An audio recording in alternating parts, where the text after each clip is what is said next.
Welcome to Meadowlarkers 22, Scoreboards Without Borders.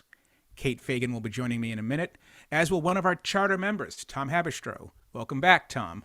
Amin El-Hassan, well, he's not joining us this week. He's out doing Amin-like things after the All-Star game. So the Olympics and their medal counts are over, as are the dubious negotiations with Russian positive drug tests. Wait, am I allowed to say Russian? I mean, the country technically wasn't there because doping. But the athletes were in Beijing and we still had doping. And Russia, I guess anyway, that's another story. Okay, good talk. We still allow for the Olympics to be the home of everything nationalistic. When it comes to sporting events, it's almost quaint in a way.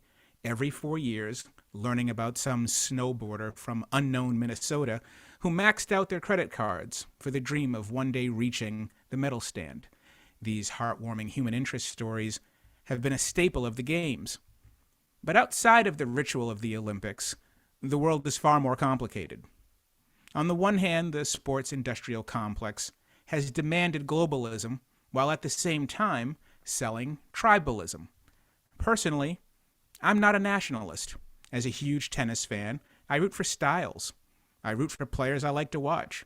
It just so happens that the American style of play on the men's side, big serve, big forehand, can't return, is dreadfully boring. No fun at all. But turn on any tennis broadcast, and even though Novak Djokovic, Rafa Nadal, and Roger Federer are the best players in the world, and the highest-ranked American is 16th-ranked Taylor Fritz, and no American man has reached a major final since Andy Roddick in 2009, what do you get stuffed down your throat? Americans. The numbers say tribalism trumps globalism, that Americans are what Americans want to watch. We heard the same thing in Canada back in the day when communism fell and the NHL suddenly had as many Larionovs and Fetisovs and Samsonovs as it did Lafleurs, Gretzkys, and Lemieux. Hockey belonged to Canada, and now it didn't so much. And if you're a certain age, you also remember Andy Rooney on 60 Minutes, lamenting the fall of good old American baseball, that the major leagues were comprised by far too many Ortizes, Rodriguezes, and Martinez, instead of Ripkins and Griffeys. In Europe, it's often said the popularity of soccer is merely a reinforcement of borders, a nationalistic sporting substitute to war. So we say the games are global, but how quickly we fall back into our tribes. But the tribes are in conflict. For me, watching Americans during a time of deep polarization is more difficult than ever. We don't like each other these days. The vaxxed are suspicious of the anti-vaxxers. The Blue Lives Matter crowd calls the kneelers un-American. It's easier to watch Roger Federer than wonder if some American Davis Cup member is a January Sixer. The intrigue of winning a championship now comes with the great reveal. Who's not going to the White House? And in basketball, traditional tribalization is threatened by corporatization. In the age of super teams, the power of the logo seems to matter less and less. The borders are falling, except perhaps in the strongest of markets like the Knicks. And what do we see on NBA jerseys? Advertising. Bumble and Vistaprint in little small letters, where it doesn't seem so much of a stretch to one day envision a Premier League NASCAR-style model, where the corporate sponsor overtakes the team name. Don't laugh, it's happened. The Negro League in Indianapolis Clowns played their home games in Buffalo. The Homestead Grays played in Pittsburgh and Washington, D.C. And it could happen again. Having played in 3 cities the past 30 years, the Raiders are far stronger than their regional affiliation. Does where they play really matter? I can just see it now. The Bumble Clippers. Although, to be fair, they've been kind of bumbling all along. Now that the Olympics are over, and obviously there's all kinds of different stuff in the world happening, with Russia, Ukraine, everything else. But jumping off of the Olympics, I'm just going to say that for me as a sports fan, I've never been a nationalist, ever. I mean, and it's probably because I'm a Boston guy, so I obviously rooted for our, Boston teams and everything. But generally, I was always a player first watcher.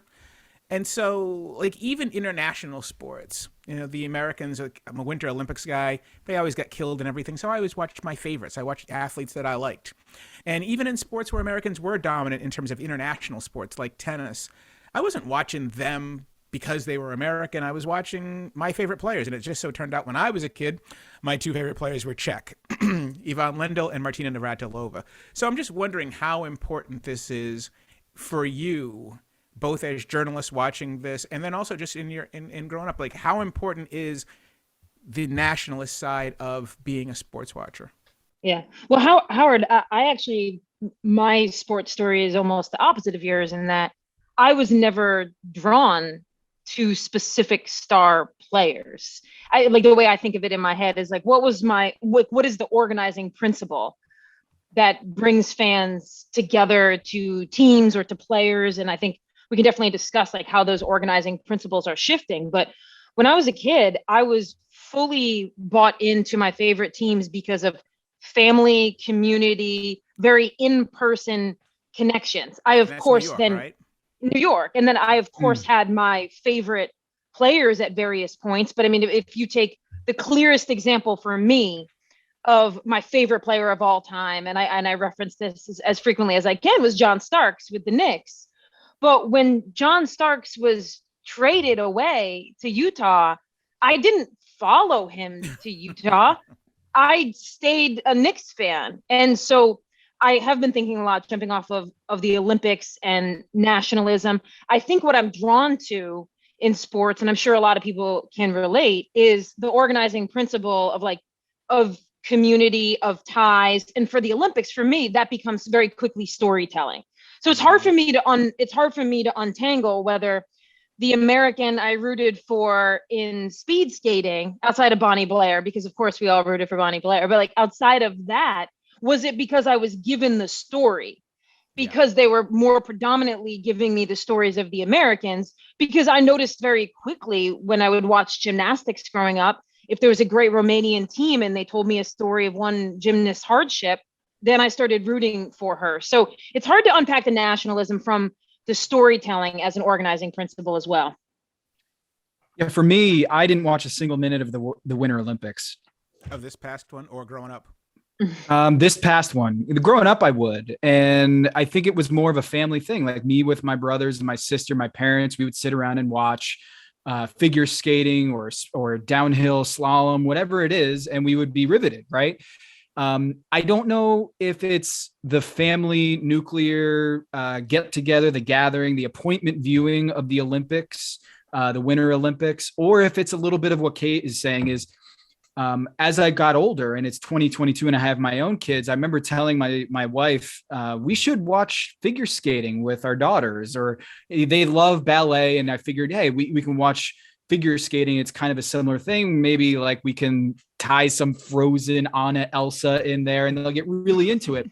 And it never came to that. And I was kind of upset because one day it just occurred to me that the Winter Olympics is over and that ship has sailed. And I was kind of bummed out.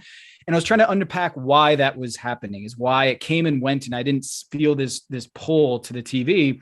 And I think it is a bit of what Kate was saying. Like, I don't think there was an American narrative that engulfed the sports world or America that I had to watch this Winter Olympics. That didn't seem like there was that American story that everyone had to tune in to be a part of something bigger.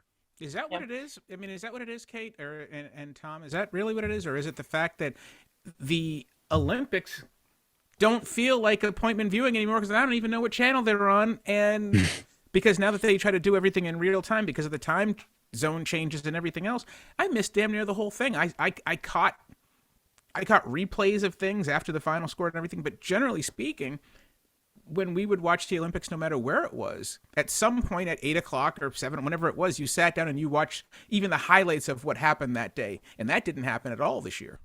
Yeah. Well, I mean, some of it, and I think a thing we all talk about these days compared to when many of us are growing up is just the ratings level that could be achieved. Like when I'm paying attention, late 80s, 90s, there is no competition really during that time period. That's right. For our attention on the calendar. And I think that that leads us, that very obvious point of like, the NBC Olympics in the 90s when it was like Michael Johnson running the 200, there was very little else that I was going to be able to tune in on, right? The latest Sex and the City, right? I don't know what it was, but there wasn't as much, which then leads us, I think, to like this broader conversation about the way different sports have different organizing principles right now. Like the NBA has a different organizing principle and a different way of engaging fans than, say, college football does. Because like the story that I told you guys offline that I think about all of the time is in the 90s when Pat Summitt went to go recruiting, and this is like a story of lore in women's basketball. Pat Summitt, born and raised Tennessee, and she flies to Pennsylvania to recruit one of the top recruits at the time. And her water breaks before she makes this recruiting trip. And she's on a charter flight from Tennessee. She goes and does the home visit. And then on the way home, the pilot thinks that he needs to stop in a different state so that Pat Summitt can give birth. And she refuses because she refuses to have her child except in the state of Tennessee. And I think that says something about the way, like if we extend it to college football, if we extend it to college, the way college sports organizes itself, specifically in the South, that community and that allegiance to state and tailgating is the organizing principle. And it's a very different model.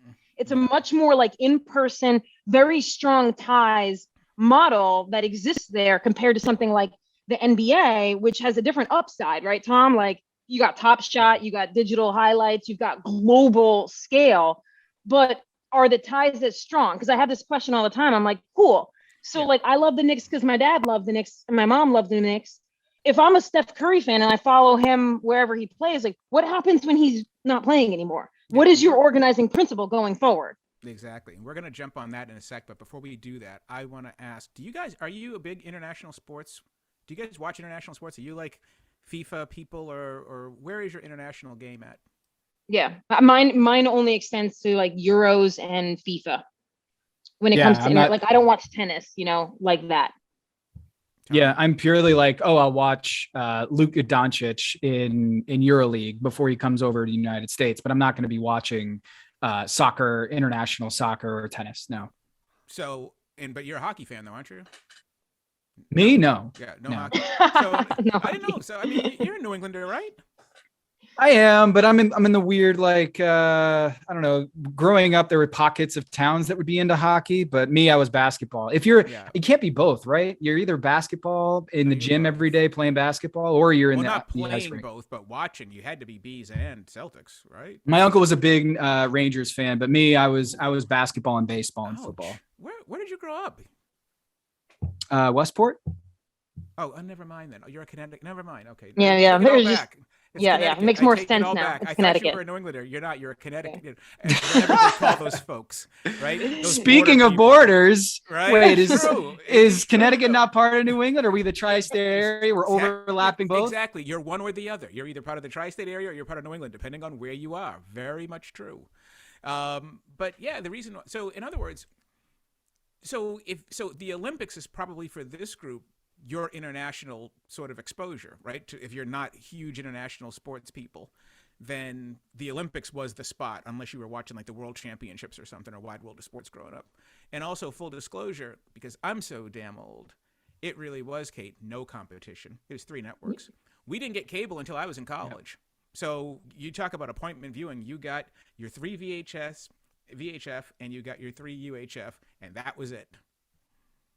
Yeah. So, I mean, if the Olympics were on, you were watching them. You were watching them, exactly. And that's not the case anymore. I mean, and so one of the things for me that makes this sort of interesting from an international standpoint is in tennis, the argument had been, and even at ESPN, I remember being told, if it's not the Williams sisters and you're not writing race, then you're going to have a really hard time getting a column out of it for the magazine. You can write on .com, but it just doesn't move the needle enough because there are no Americans outside of Venus and Serena that are really pulling in numbers. And if you watch Tennis Channel, which I do, they are stuffing Americans down your throat left and right because this is what, what moves the needle. And anytime I talk to execs about this in any of the sports, especially the international individual sports. They will tell you no American, no traction.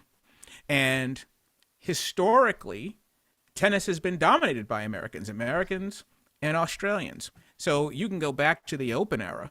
You know, you got Billie Jean King to Chris Everett. Then Martina became an American citizen. You had Jennifer Capriati, you had Tracy Austin, you had all these Americans. And then, of course, you go up to Lindsay Davenport, Venus, Serena, etc.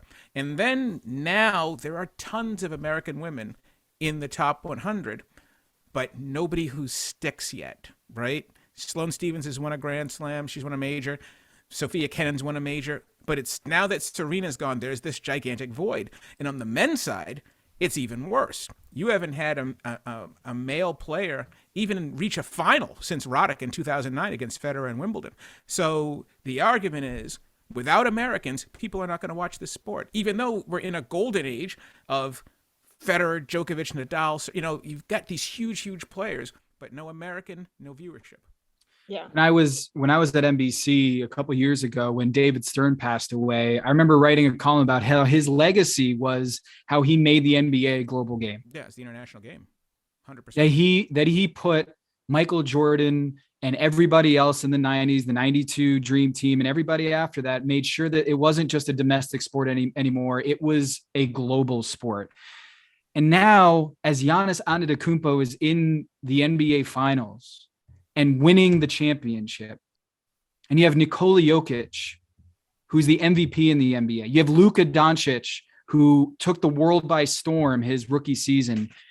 The NBA is struggling to market them. Mm-hmm.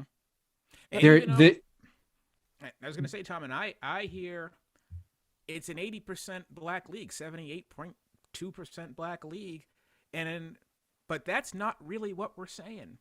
They're saying it still has to be a black American league, because even black fans are not really jumping all over Giannis as one of their own. Yeah, and when you look at the latest ratings, I just pulled this up from John Oren. He posted the local ratings, the RSN ratings of the NBA. It was just a couple of days ago. Denver Nuggets have the worst local rating in the NBA. The Denver Nuggets with Nikola Jokic, the MVP, a winning team, going to be in the playoffs year in, year out. The MVP is on their team, and they got a 0.19 local rating. Now, some of that is because of broadcasting carrier issues with altitude, the local broadcaster there in Denver. But also you point to Luka Doncic. Luka Doncic and the Dallas Mavericks, it feels like that should be a huge story in the NBA. But they ranked 19th in local rating in Dallas. It's just not. I don't know whether it's the NBA has not figured out how to market the international game domestically, but the local ties, it doesn't feel like they're attached to Luka in the same way that like Golden State is attached to Steph and Draymond, or maybe Milwaukee is attached to Chris Middleton, or some of these more homegrown players. I think about this a lot with Cleveland Cavaliers have the second highest local ratings this year. The second highest local ratings in the NBA are the Cleveland Cavaliers. I think because they're good, it's the Warriors. Mm-hmm. I think it's two things happening. One, it's a great story, is without LeBron James, the Cavs are, doing well, and they didn't need LeBron James to be a good team, that whole narrative arc. But I think there's this other thing going on, is the Golden State Warriors drafted Steph, drafted Clay, drafted Draymond. Cleveland Cavaliers had homegrown talent that are pushing them to be great teams, and they feel like part of the fabric of the city, where Darius Garland and Evan Mobley, who they just drafted, it feels like something more organic and local than, say, the Brooklyn Nets, where they rank at the bottom 4 in the NBA in local TV ratings. I don't think Brooklyn feels like the average Brooklyn fan feels attached to what the Nets are. And that whole idea of player empowerment, I think it's fraying the bonds of sports fans, because, hey, we're supposed to root for James Harden now. Oh, wait, he wants to get traded. All right, well, who else are we going to root for? Oh, Ben Simmons. Okay, I guess we'll root for Ben Simmons, but Kyrie Irving's playing. It just feels like it's a lot of work for these fans, right? It feels like a lot of work for fans to do their homework to figure out who they're rooting for now. Yeah, that was going to be the third thing I was going to jump on, but let's flip-flop them, and let's stay on this. How much does player empowerment, Kate, or not just player empowerment, but just the idea of the player being able to choose where they want to go. Obviously, this goes back to free agency, but now that the player is in way more control of it with super teams. The NBA, it's taken 75 years to build these names. You know, the Los Angeles Lakers didn't become iconic overnight, neither did the Boston Celtics. I mean, it took a long time to build these teams. And how much does this matter now? I mean, if you're building the NBA, and anytime you watch a commercial, it's not Warriors Nets, it's Steph versus KD. Yeah. Yeah, that's the question. When Tom was talking about all of the foreign stars in the NBA, and you're talking about tennis, I kept coming back to like what is the staying common denominator? Like, what is the cornerstone that allows fans to build around and rally around? And in the NBA, I think, I don't know if it was an overt trade that they were making, which was, let's go from where the city is the cornerstone and the team reflects the city and the community, and the team itself and the city itself is part of the brand of the team. I don't know if it was an overt trade to say, well, no, actually our goal should be to make to turn as many humans in the entire globe as NBA fans, because every fan is a certain dollar in your pocket. I don't know who can do that calculus, right? Are you like, when I'm growing up and like it's that community feeling, and some of this might be nostalgia of like the Knicks, and I'm willing to drive 3 hours to go see a game, and I'm going to buy a t-shirt, and I'm going to buy this. And I'm watching every single game on MSG as a kid. How much of my money are you getting versus spreading thin globally, and like the long-term value of having more fans, but perhaps like the dollars are different? Because one thing you always, you talk about college sports, as part of this conversation, and there's the staying power of like the university, whatever that's right, that identity is, that's the staying power. And oftentimes it's also a coach that might be there for decades, but even if it's not, even if you're on a coaching carousel, like what's the common denominator staying power?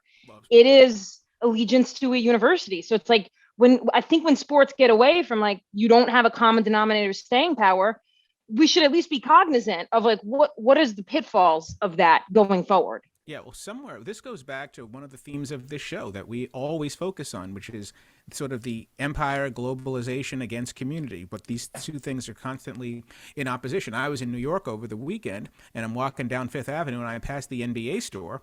I'm in Manhattan. One Knicks jersey, but the rest, Jason Tatum, LeBron James, and Damian Lillard, I think, were in the store window.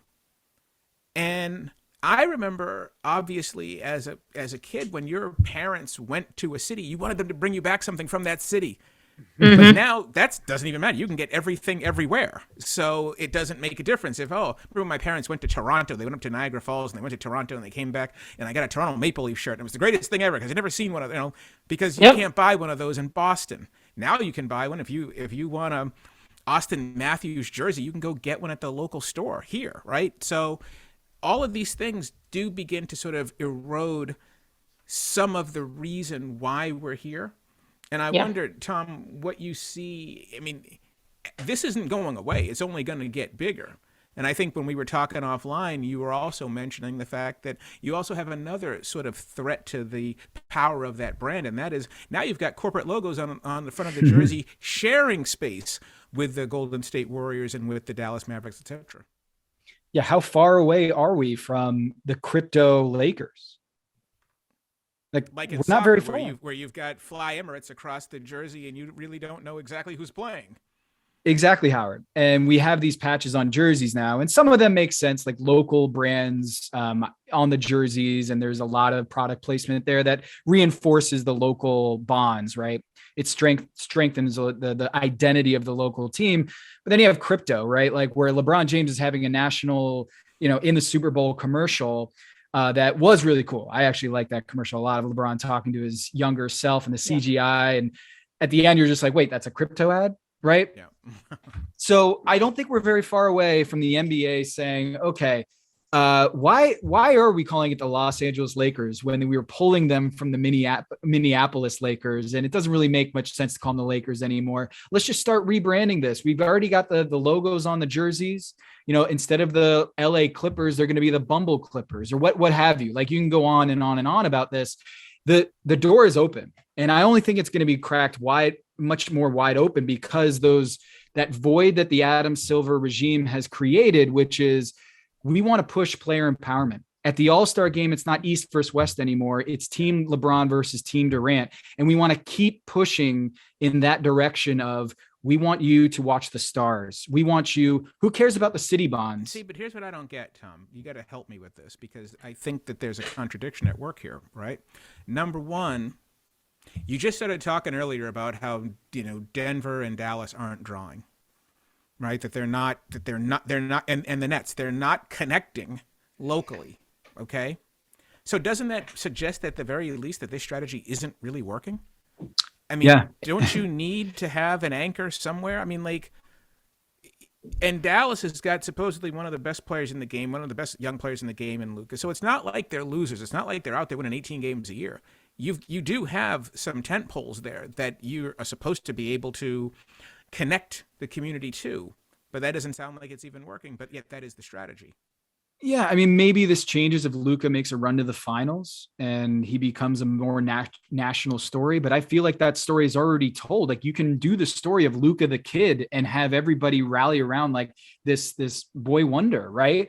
There's also the question of, all right, well, if it's at the cost of local viewership, the benefit is that nationally it does well. Like, if they're making a shift away from the college football model or the NFL model of they're going to be Bengals fans and it's going to be a crazy atmosphere in Buffalo, no matter what the temperature is. And it's going to sell out and it's going to be an amazing local. It's going to be the biggest thing in that city every week. It doesn't really happen in the NBA. They don't have that. And they're making a trade, they're making a very distinct trade is like, all right, well, we're moving away from the Boston versus New York rivalry. We're moving away from the LA versus LA rivalry, or LA versus Boston. What we're going to do is pit these two stars against each other and try to market it that way. And you know what? Yeah. It absolutely sounds like this is the exact opposite of what's happening in baseball, where everybody in baseball for years has been saying, why don't we have a national star? Where's our LeBron James? Where is our Aaron Rodgers? Where is our Tom Brady? Where is our Alex Ovechkin or Sidney Crosby? Nobody knows who Mike Trout is. And the baseball argument is, yeah, but you should look at our local numbers. Our local numbers are terrific. And even in Tampa Bay, where no one goes to the game, the TV numbers have been really, really good as they've become a really good team. And so I guess there is absolutely a calculation there. One argument that I would make, especially age-wise, unless you are 70 plus years old, 65 plus years old, you do not remember three market teams, with one exception, the Raiders. The Raiders in our lifetime have been in three cities. They've been in Oakland, they've been in Los Angeles, Oakland again, and now Las Vegas. So maybe that is one of the teams that very well may be a model for what you're talking about at some point, where do we even associate the Raiders with a region anymore, or are they just the Raiders? Yeah. Well, one thing that I don't know if the NBA specifically is like overlooking, but I think it is one driving force of sports that seems to be going by the wayside, specifically in the NBA. It's like, it's the equivalent of seeing your favorite musician play. Yeah, I can stay at home and listen to their album, but we all want the moment. We all want to create a moment together. And that's what sports has historically done. And I think the NBA is not that going to a game in person isn't a great experience, but I think as you turn global and as you decide that stars, regardless of city, can you create the kind of moment you can create when the people in the arena don't have the same community bonds? Like, if I go to an arena and it's like, wow, I just saw an amazing, spectacular dunk, but I'm not creating that like moment that can exist because I don't feel that way with all of the people in the arena. It's like, you don't create a moment at the Super Bowl because it's all corporate. That same way, like that missing that piece, because I think sometimes sports can underestimate that a lot of fans want to feel like they are part of the victory, which you could have told yourself you were when you were part of a city and a community, and the identity of the team was somewhat reflective of it, then that we thing made more sense, even if it's a cliche that we joke about it in sports media, like whether you say we or not, that is the feeling we are hoping for. And the idea that you were a part of a victory, I think, gets those roots even deeper, and you pass them down to people with more care and love. That's right. And it is what makes your region and makes your team important in the first place. Like one of the questions I have with a friend of mine when we talk basketball is, the minute KD and Kyrie Irving leave the Nets, what has this done for the Nets? Do they have deeper roots now? Are they more of a staple of the, down in Atlantic Ave, or do they matter more than they did when they were on Exit 16W down in Piscataway, right? Or are they just going to be the Nets who happened over this 3 or 4 year period to have Kevin Durant and Kyrie Irving and James Harden and now Ben Simmons? I mean, isn't there supposed to be an investment here? How do you become more than what you are? Usually it's from having these great players and from winning, but this looks like it's just a stop along the road. It does feel like a way station, right? A lot of times is that the bonds that you create with a fan or with a team is strengthened by the bonds with those players on that team. Like, I grew up watching the Red Sox and loving Mo Vaughn and loving John Valentin and loving, Greenwell and Trot Nixon and Troy O'Leary, and they stayed with the team more or less, right? Let's not talk about Mo Vaughn going out to the Angels or anything like that. But anyway, what I think is happening with the NBA is that the negative externality or the negative consequence of player empowerment is that when you buy a James Harden jersey because you feel like he's going to sign an extension and be the player that wins you the championship, what happens if he leaves? You start to feel as a fan that this is ephemeral, that this is just a transaction for James Harden. And it doesn't feel... Well, doesn't all of it feel like a transaction? I mean, did any of those guys, when they chose the Nets, did they choose the Nets because deep down they wanted to all hang out in Park Slope? I mean, they picked a place. But it's becoming more transparent to the fan now, right? And there's even an ad campaign right now that you can exchange your jersey and get a refund or get a credit if you exchange your NBA jersey when your favorite player gets traded. And I think that erodes, yeah. I was going to say, which teams have the strongest, the strongest brand, I guess. I don't like that word. It's not what I'm trying to say, but I mean the strongest roots. Obviously, the Knicks are the Knicks, right? I mean, they are very, very clearly rooted as the New York Knicks. They're not a national team, and people don't, people watch that team whether they win 30 games, people watch that team when they win 60 games, and people lose their minds if they actually go to the finals. Well, the Golden State Warriors not only are a Steph Curry national sensation, global sensation, but the fans, their ratings are, double that of the next highest team in the NBA. I mean, it's just outrageous how many fans watch locally the Golden State Warriors. And I do think it's because of Steph and Draymond and Clay and the sustainability of those names. You watch them grow. They went from Draymond Green was a 2nd round pick coming off the bench for David Lee. And what a story that is. I want to tune into that. Klay Thompson, who can erupt for 62 points. He went from a guy who maybe they'll throw into a trade for getting Kevin Love, but no, we're going to keep that guy and he's going to win us championships. And we've been through the torn ACL and the Achilles, and those storylines, those arcs are really organic and built from the ground up. Whereas I think player empowerment, it's hard. It's a lot of homework for the fan. They have to think about, should I really buy that John Morant jersey?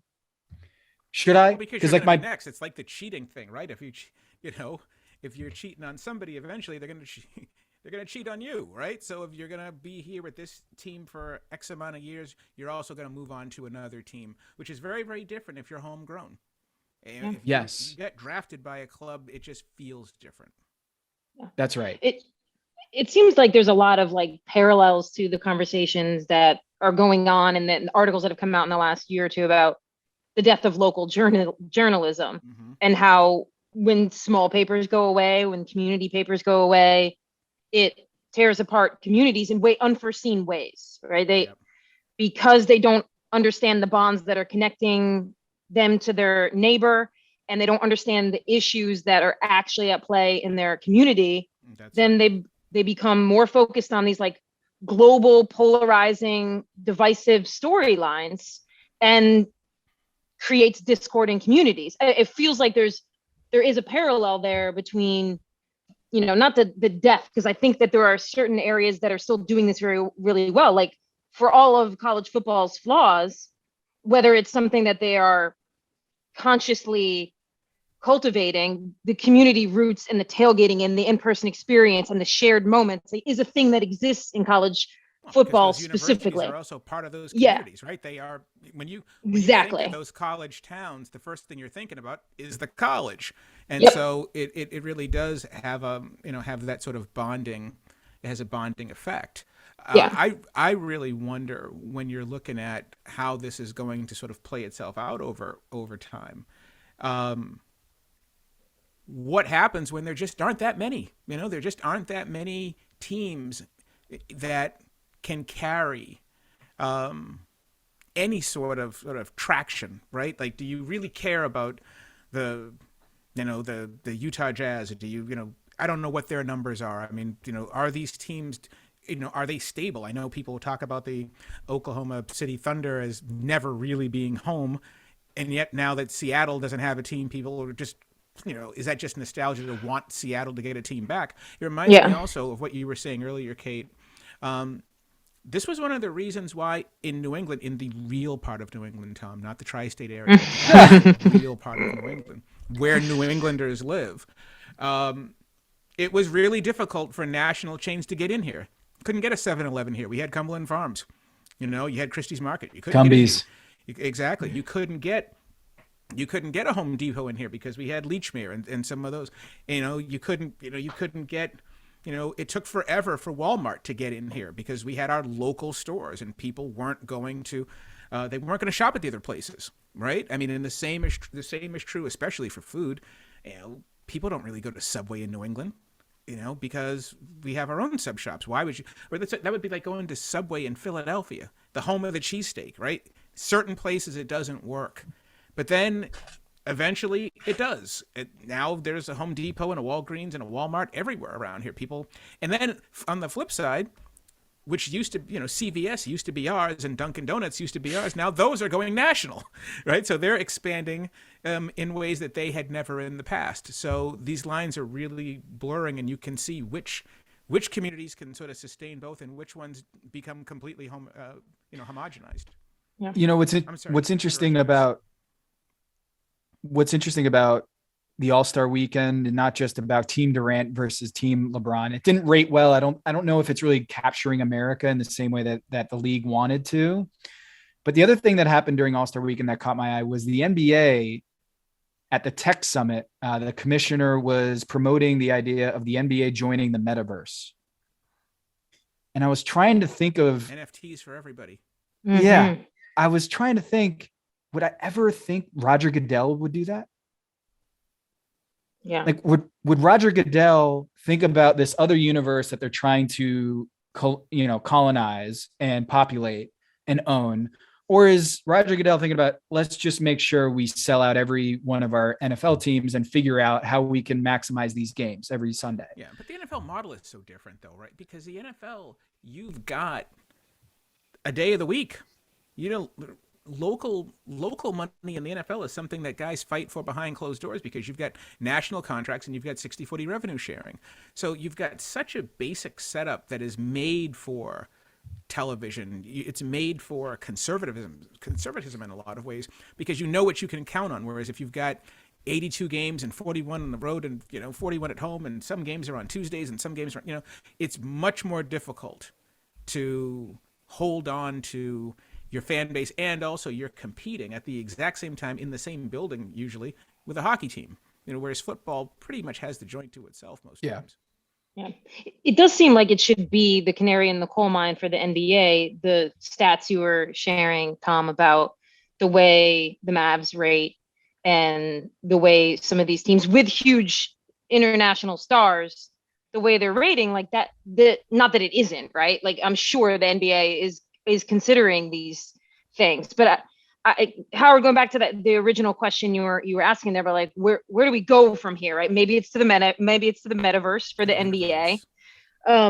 and I'm sure you can make money there, right? And I'm sure you can capitalize on some, the uncharted territory and being the first in that space in terms of a sports league. But I have to continue to believe, even as the metaverse seems to be like a more real thing than we probably thought it would be 10 years ago, that what drove us when we were kids to love sports will continue to drive people to love sports, even though we've got different technology surrounding it. So I do wonder, if we are not on the cusp of, but like if there is going to be some equivalent of like a third wave sports that will creep up on us again. And I hear it, like I'm relating it to coffee, where it's like coffee was kind of indie back in the day, and then you blow up with Starbucks, and then there's the third wave of coffee.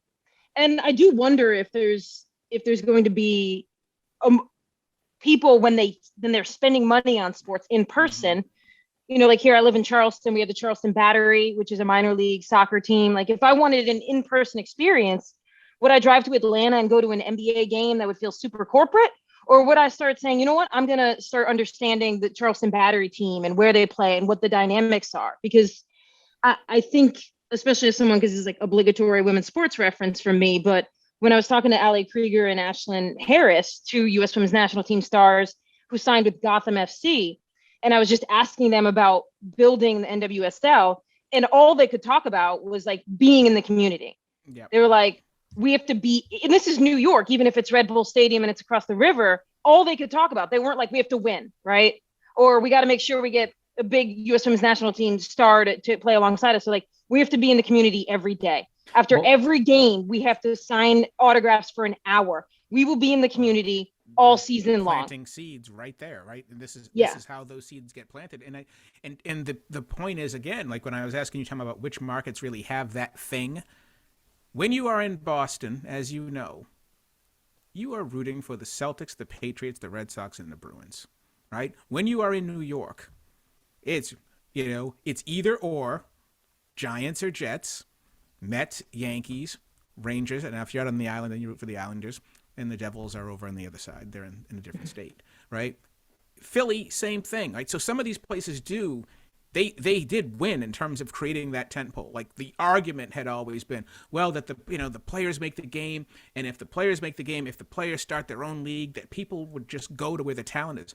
I'm not sure that that's necessarily true. I think people watch, when you're in Philadelphia and you watch basketball, you're not watching the Philadelphia whatever, you're watching the 76ers. Right. That's why it's always been so difficult to have a rival. And to your point about roots in the community, think about what's happening in baseball right now, where they're destroying the minor leagues. Those local communities that love their Durham Bulls and love their Paw Sox and now the Worcester Sox or the Woo Sox, right? The minor leagues are being decimated, even in places where the next closest major league team is 300 miles away. So what happens to your community roots? Yeah, that should be where you make your bonds, right? That 100%. Should be where you wear your hat around town and people are like, oh yeah, I love the Charlotte Knights. But if the Charlotte Knights aren't there. Well, and that's where they made the argument with you, Tom, where it was like, when I was a kid, and I'm sure, you remember when Mo Vaughn was with the New Britain Red Sox. We were waiting for him to come to the big team. I remember when Roger Clemens was in Double-A. Everybody couldn't wait for him to get there, and that's how those bonds are created. That if you're a real fan of the franchise, who those minor leaguers are on the way up. So the minor leagues actually served a dual purpose. One, they served the big league club because you had anticipation, but also they rooted baseball in those local communities, and that piece of it is being wiped out right now. And I don't think it's a coincidence that the first NBA team to join the metaverse was the Brooklyn Nets. Huh? Right? They wanted to be. They couldn't. They are the team that when the Warriors play in their arena, the MVP chants are for Steph Curry and not for Kevin Durant, right? They are the team that drawing almost nothing locally, watching them play. They've decided, look, we're going to be the team of the future. We're going to go to the metaverse because they can't prove that they are the team of the now, the team of the here, the team of Brooklyn. They haven't been able to own that.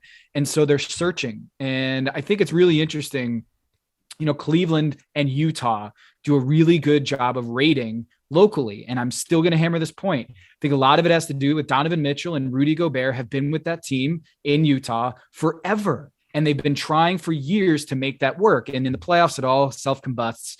But I do think that there is something to the fact that they watch that team locally because they've grown up with those players. They've watched Donovan Mitchell go from a late lottery pick into a 25-point scorer in the NBA, and Rudy Gobert, a second-round pick, into a Defensive Player of the Year candidate, and they don't feel like hired guns. That's right. But the league has tried to deal with that, whether you're talking about Larry Bird rights or whether you're talking about max contracts. They recognize that there has to be some incentive of keeping teams together. We can pay you more if you stay. They recognize that piece of the dynamic. Go ahead, Tom. On that note, real quick, Basketball Illuminati podcast, we do talk about this with Zion Williamson, and what's happening there in New Orleans should be hugely alarming for the league. Is that Zion Williamson is not only not in the community, he's literally in Portland. He's across physically not even there. He's not even there. And not only that, the Pelicans have already put out a season ticket renewal email, not even listing Zion Williamson. They are listing beyond the tickets. They're listing Jonas Valanciunas on that season ticket renewal email and not Zion Williamson. So the bond is already broken there. The fans are reacting and seeing Zion Williamson isn't one of us anymore. And the Pelicans aren't even trying to hide it. So it is a huge problem in the NBA that we do talk about on the Illuminati podcast. If you want more of that NBA stuff. Hey, Kate, let me ask you one question on this. I know we've got about 10 minutes, 12 minutes to go. I want to throw one thing out at you. This country's fallen apart, as we well know, right? As we're talking about all the different the different dividing lines politically. There was a time when you won a championship, the first question was going to, when are we going to the White House? Now it's who's going to the White House and who's not going to the White House. And should that even be a thing anymore based on how divisive the country is? What does that do in terms of Olympic sports, watching athletes play? I mean, for me, I want to know what a guy's all about now. It's easier for me to watch international sports because I don't have to worry about whether, he had sympathies for, or she had sympathies, on January 6th. And so, these days we're wondering what players are all about. The kneelers, the non-kneelers, the Trumpers, etc. And so that has a real effect on the nationalism, the nature of watching sports. Like I'm watching tennis and, I don't want to hear about Tennis Sangren. I know his politics. I'm not interested in him. And yet constantly they're forcing somebody like that on the American viewer because we're all supposed to vote for Americans. And I'm like, no. I'm very suspicious of my fellow man these days. Yeah. Well, I mean, to me, it's like the opposite of our childhood, NBC commercial, like the more you know, which is very upbeat and uplifting, right? The more you know. Whereas I'm like, when it comes to sports, I want to know. I wish I knew a lot less. Yeah. I wish that the amount of information, and this goes beyond just sports, the amount of information that I am allowed to know in the world is far vaster than the amount of impact I can have on the world. Yeah. And that vaccines to it now too. Who's a vaccine? Yeah. Who's an anti-vaxxer? Do I want to watch you play? Yeah. I mean, it's the age old kind of like never meet your heroes as well, where ignorance was bliss growing up. I mean, we had some friends over the other night and we were talking about like the 80s and early 90s Mets. And I was talking about like Greg Jeffries and Kevin Elster and Lee Mazzilli. And, one of my friends had played golf with Lee Mazzilli recently. And, he was a Rudy Giuliani kind of guy. And I was like, well, I could tell you stories about our good right, friend there you go. Well, and I don't want to be down on Lee Mazzilli, one of my childhood icons. But like, I do think that the amount of information we can know about sports, I think it's impacted us on a lot of levels, not just like, oh, now I know that guy might not be a good guy in this one realm according to my moral structure. Yeah. But there's also just like the more you know about sports, and even like the data, the free agency, the business structures, it's like the question now is like, is sports even just like chill passive entertainment anymore, or is it like work for some people? Like even if they enjoy it, it's like you're managing fantasy that's why teams. People get upset, right? Isn't that why they all get so mad about you messing with my entertainment? And I, by the way, for the record, I love Mazzo. Mazzo and I been covering him for years, and is that what we call him, Mazzo? He's always been hilarious, always. And then one day in the Yankee Stadium press box, he walks up to me during after Ferguson or Freddie Gray went to say no, was killed, and he says, "Hey, let me ask you a question. Why do you people burn down your own neighborhoods?" I'm like, "Oh, Jesus Christ!" Oh boy. Oh, I'm like, oh, "And no. let's play the feud." I'm like, "Maz, I don't want this to be you, but you know, but once again, but." You know, this is it, right? It's like, how much do you want to know about where people are at? And this reminds me of, if you read the great David Halberstam book, October '64, and he's talking about the Cardinals of the 1960s, how those black players, Bob Gibson, Brock, Kurt Flood, and then, of course, the white players, Mike Shannon, Tim McCarver, they wanted to know who you were because the country was coming apart during the 60s, you know, and this is going to make us a better team if we understand each other. And so they actually went through a lot of these conversations that teams probably don't have. And that brought them together. But boy, listening to, you know, reading that book and actually having spoken to Tim McCarver about it and having spoken to Bob Gibson, you know, when he was alive about this, boy, they wanted to know who you were. You know, it would have been, okay, Lee Mazzilli, who are you? Okay, Mo Vaughn, who are you? What are your politics? I remember something like that happened on the Yankee team playing. CC Sabathia was telling me a story about how he was sitting in the back with all the pitchers, and something went down. I don't remember if it was, you know, Terrence Crutcher or somebody had gotten killed, one of the ones, you know. And one of the pitchers had said to CC, well, you know, why don't they just obey? And now here's Cece, the only, you know, black pitcher on the team, having to have this powwow with these white suburban guys about police brutality, and here we go, right? But this is the thing: the more you know. Yep. Yeah, I went to school in the South, and I remember wearing a Red Sox hat on campus, almost as an identity of like, I'm a New Englander, right? I'm from the North, and it was a source of pride for me. And then I remember my buddy Waz, who's over at the Ringer, he came on one of our shows when I was at ESPN, and we were doing a video chat, and he came on with like a Red Sox hat on. And I was like, Waz, you're a Red Sox fan? And he looked at me like I was the whitest dude on earth. And he was like, nah, man, I just like the colors and I'm wearing it for my outfit. It's just a hat.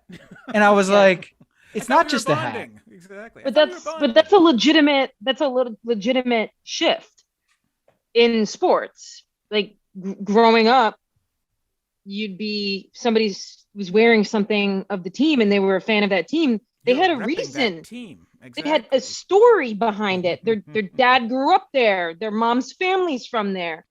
And again, I feel like I've said a lot on this podcast when I was growing up, which is never a good place to be, but it does feel like, and for, I'm sure, a lot of monetary growth reasons, that's a good thing. It's probably a great thing that there's a whole lot of fans out there of teams from places that those people have never been, right? That is probably a good bottom line fact of sports, but is it a good long-term depth of this, the experience of sports that like sports could be and at its best can be?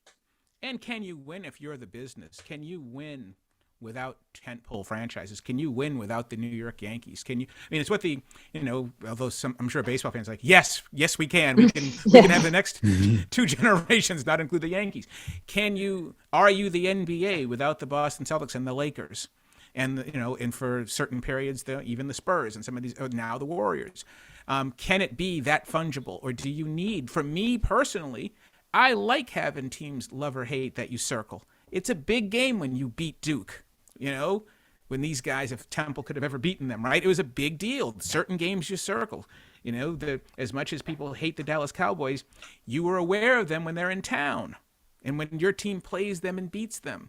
And so I always caution, and this is not a get off my lawn pod. This is a things are different pod, right? Things are changing. We're witnessing things change, and we're questioning whether or not, or what the implications are of those changes. Yeah, I think the NBA has a very big question on their mind is the trade-off worth it? Is moving into the metaverse, going into Top Shop where that market has completely collapsed. The NFTs, Jalen Green going to the dunk contest with an NFT necklace and pulling it off and handing it over to the judges right before he makes a dunk. And half of us are like, just do the dunk. What was the NFT necklace thing? I'm very confused right now, and I'm feeling very old. And that trade-off of making, because I didn't invest in this yet. and that's a trade-off, is they're going into these new markets, the future, right? And sometimes I think that the NBA loses a little bit of the now in trying to create stories that grow domestically with Luka Doncic. How is Luka Doncic not on every single commercial? Or Giannis Antetokounmpo doesn't have a Nike commercial. It didn't have one until very recently. How do we market the NBA, Nikola Jokic, the magician? Like, how do we market these international stars domestically? And how do we reinforce those local bonds that seem to be fraying? Is that a trade-off? The Brooklyn Nets are going to the metaverse, but Stephen Curry comes into town and there's MVP chance for the Warriors star, not for Kevin Durant. Maybe we're just clannish no matter what. Maybe at the end of the day, people want local no matter how much they are sold international or national. Maybe at the end of the day, we just want our neighborhoods. Yeah. I mean, there's a book by Derek Thompson talking about like the making of like a hit, like in music. And it's the science behind it, just being from my non-musical brain, the science behind that being, when it comes to music, there's always one foot in the past and one foot moving it forward. You're always like changing chords, but they're familiar to people, and then you're moving them forward a little bit. And music doesn't work if there is no continuity in that way. And I think sports should keep that in mind, especially, our big example here being the NBA. Like you can't jump into another way of connecting with people and doing things if it's not rooted in what you have done and what humanity really is based in. And I think that organizing principle seems like one that sports should always have in mind. Like when female athletes say like, we're going to be out in the community, there's one part of me that thinks, well, that's because you need to try so hard to get fans. And then there's the other part of me that's like, oh, they also recognize that the fans they do have such deep allegiance to them and to who they are and what they do, because they keep that front and center. And I don't think we ever really want to get that far away from that, no matter how big sports get. Exactly. Kate Fagan gets the last word. How about we get one final plug for the Basketball Illuminati, Tom, because it's brand new. Let's hear it. Well, we got this week, we're going to talk about Zion Williamson and what's really going on in that situation. Amin El-Hassan, of course, been in the front office with the Phoenix Suns, has a lot of insight into how these back channels work and why Zion in Portland and not in New Orleans. We're also going to talk about that Ja Morant story and why he is so captivating to the media, and why it just feels like the media wants something new and flashy, just like in Derrick Rose in 2011 when he won the MVP over LeBron James. He can fly. Yeah, that's important too. All right, come join us again. Yeah, so we got that, and then also we're launching a new pod on at Meadowlark. It's called the Underdogs Podcast, and it should be out to the masses on Wednesday. We're gonna be breaking down the NCAA tournament and picking up upsets with my colleagues on the team, Jordan Brenner and Peter Keating. We used to predict upsets in the NCAA tournament, and now we're trying to make it a science to try to pick up upsets across all sports and sometimes even beyond.